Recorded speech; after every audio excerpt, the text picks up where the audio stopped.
Hello.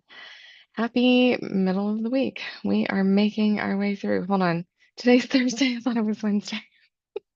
My days are getting messed up. Okay, that's all good. I am not sitting on an island right now. I just wrapped up a client call and she saw my hair blowing in the wind and thought I might be on an island. It's just a fan because it's hot outside. So we today and tomorrow we're going to wrap up our topic on having hard conversations. And this is my favorite thing. It's just my favorite thing.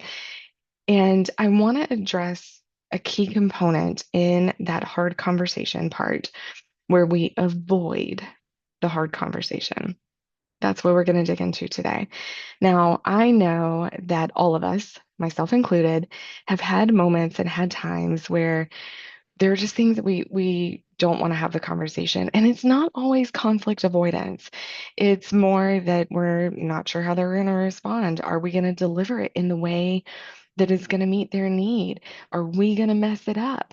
It's not always just avoiding conflict per se. It's sometimes that we are just having imposter syndrome or self-doubt, and it's hard to execute.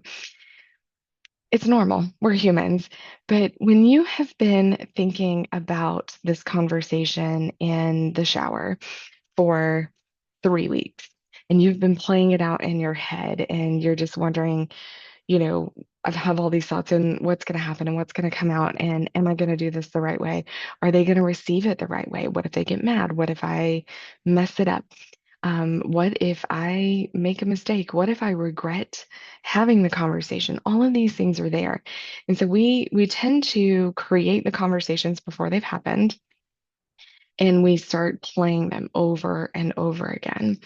And oftentimes, I just want to say this, and maybe you can type in the chat box and let me know if this is true for you.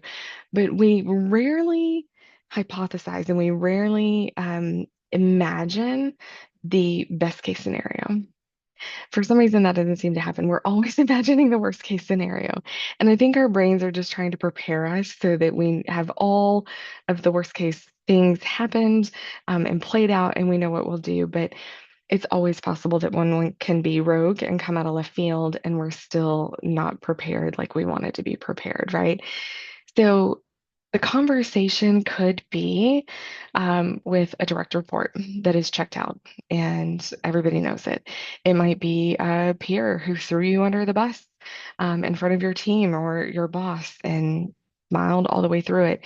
It might be a hard conversation with a boss. Maybe they're piling work on top of you. Maybe they've given you something and you don't know how to execute it, but you're afraid to ask for help.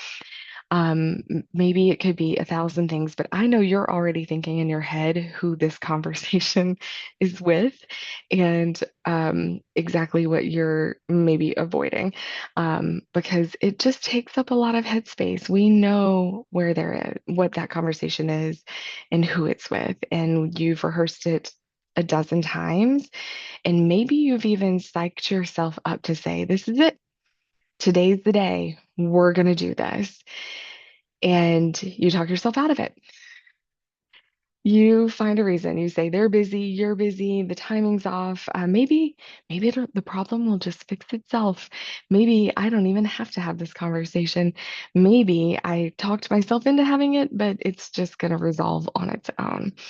And so you are creating all of these excuses. And here's what's funny is the more distance and time that we put in between us and that conversation, the harder it's going to be, the worse it's going to feel, the more awkward it's going to come across because now you're talking about something that maybe should have been addressed a while ago.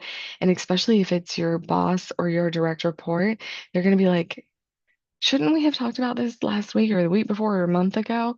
And then you're just going to feel weird. You're just going to feel super awkward. But odds are the conversation still needs to happen. So it's it's costing you energy, it's costing you distraction, it's probably costing you lost sleep. Think about how enjoyable that shower could be if you weren't playing this conversation out. Think about how many things you could have gotten done at home or at work if this wasn't living in your head, if it had just happened. And here's the truth. If we just have the conversation, even if it blows up in your face, at least now you know how to handle it. At least now you know what the result was. At least now you can problem solve what to do next. You're making it 10 times worse by letting it just live in your head and not actually have an outcome because you're worried about 10 different possible outcomes and they're all bad versus maybe the one bad outcome that is real. And then you can harness your time, energy, and effort to fix it, right? Or to problem solve. So let's just stop. Let's just stop. And let's actually get to the point where we can address this, right? Um, Gallup actually showed, and I'm just going to read the research here, it puts the cost of every difficult conversation that doesn't happen at roughly $7,500 and 7 lost work days. 7 lost work days, y'all. How unproductive are you being because you're not having this conversation? Let's fix this. Let's just fix this, okay? Um, I'm gonna give you 8 words that you can use to start a conversation. We're gonna do this 2 different ways. I'm gonna give you something to start a conversation with. I'm also gonna give you a tip and a strategy for making this happen because I want you to think about this. There was a time when I was leading a team and I was avoiding a conversation with a staff person who wasn't doing what they were supposed to do. Okay, let's just call it what it is. I wasn't addressing it. I wasn't sure how to say it. I was pretty sure they were going to be angry at me. I have been sued, y'all, more than once. Okay, so my fears are real, they are tangible. Um, I had a reason to be stressed about this conversation. And my team was watching me tolerate what I say I don't tolerate. And they were slowly recalibrating what my words were worth, how much they could trust me, and how much confidence they had in me. They were starting to lose like I was losing my credibility. My team was watching me tolerate what I said I won't tolerate and recalibrating what my words were worth. So we're going to fix your words. Here's 8 words that are pretty simple. This is an option. This is not to be used in every conversation, and I don't want to come across like it is. This is not always something that is just going to be exactly what you need to use. It's an option. But these 8 words can be really powerful. If you have already delayed the conversation and you've finally like gotten yourself hyped up where you're going to have it, you can lead it with, there is something that I've owed you, and today's the day. There is something I've owed you, and today's the day. And the power in this is you are taking responsibility. You're not putting it on them. You're not blaming anyone else. You're not just saying it was too busy. You're saying, there's something that I've owed you.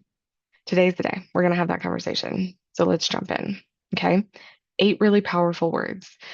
That's an option. If you use other ones, maybe you're listening to this and you're listening in and you have other openers that you use on hard conversations. I'd like to hear from you. This is not like a one-stop shop. So if you have other openers that you use in hard conversations, please type it in the chat box and share. Other people can learn from you. I am not the sole source of information, and I love it when we can collaborate and learn together. So that's a suggestion. Today, there's something I've owed you. Let's have that conversation. That can be your opener. And then you need some accountability.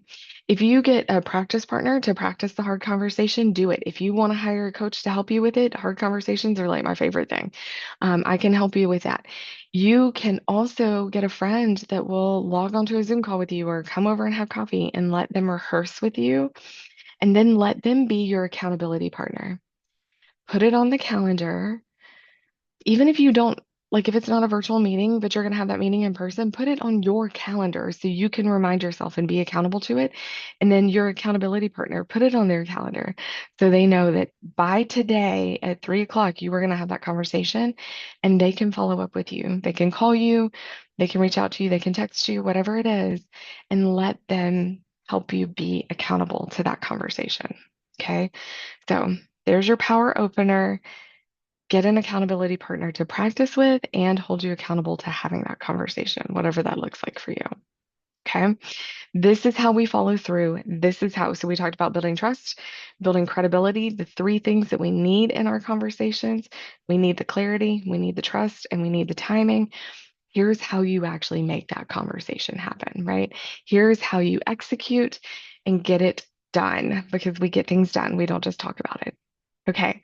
So tomorrow we're going to wrap up at the end of our hard conversation things, and we're going to talk about one last skill in communication.